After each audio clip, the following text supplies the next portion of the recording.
자, 민주당 내에서는 이번 돈봉투 사건이 이제 의혹이 일파만파 이렇게 커지자 이른바 대의원제라는 것을 좀 손을 봐야 되지 않겠느냐, 이런 주장이 민주당 일각에서 나오고 있다는 겁니다.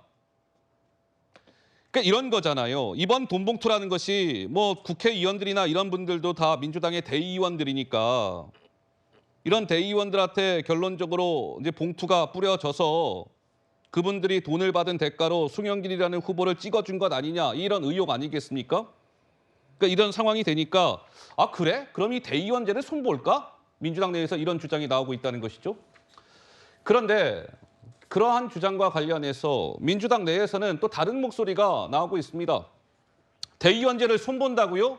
말도 안 되는 소리 하지 마세요. 지금 대의원제 개선 얘기를 꺼낼 때입니까? 뭐 이런 얘기가 나오고 있다는 겁니다. 민주당의 이상민 의원도 이런 대의원제 개편을 주장하는 일각의 주장에 대해서 비겁하다라고 일갈했습니다. 들어보시죠. 시험 못 봤다고 시험을 없애면 되겠습니까?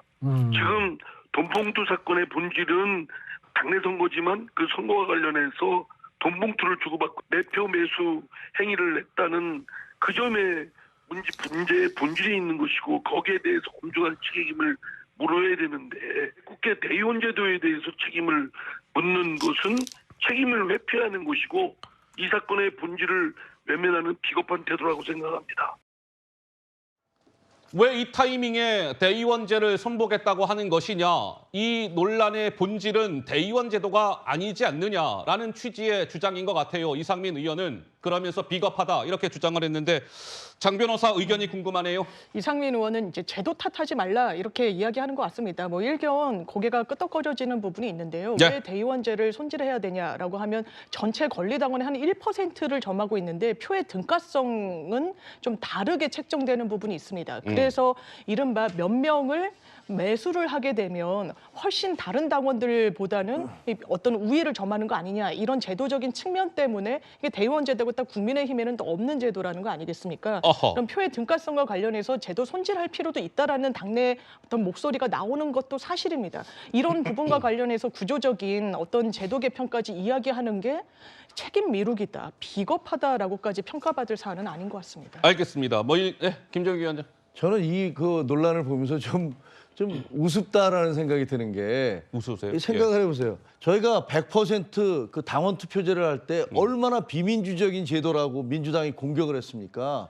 그런데 대의원 예를 들어 대의원은 일반 당원에 비해서 똑같은 투표를 했는데 10표 정도의 그 영향력을 행사한다면 그 표의 등가성에서 말이 안 되는데, 예. 저희도 마찬가지였어요. 여론조사를 한 2천 명을 하고 당원이 54만 명이 투표를 하면 그걸 30% 반영하고 70% 반영하면요, 그 여론조사 전화 한 통화 받은 것이 당원 몇백 명이 투표한 것과 같은 등가입니다.